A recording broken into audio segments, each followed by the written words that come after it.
যে কোনো ব্যক্তির কল আপনি আপনার মোবাইলে নিয়ে আসতে পারবেন। সে কার সাথে কখন কি কথা বলতেছে আপনি এক ক্লিকেই জানতে পারবেন। তার ফোনে সমস্ত কল আসলে সেই কলগুলো ট্রান্সফার করে আপনার ফোনে নিয়ে আসবেন। তো কিভাবে করবেন এই প্রসেসটা আমি দেখিয়ে দিচ্ছি। তো সর্বপ্রথম সেই মোবাইলে ডায়াল প্যাডে যাবেন।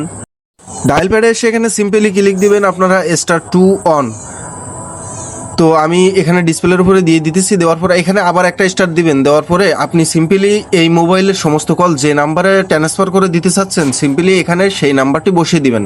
আমি দেখানোর ক্ষেত্রে একটা ডেমো নাম্বার এখানে বসিয়ে দিলাম, আপনারাও সেমভাবে বসাবেন। বসিয়ে আপনি যে যে সিমের কলগুলো ট্রান্সফার করতে চাচ্ছেন সিম্পলি সেই ফোনের একটা সেই সিমে একটা কল দিবেন।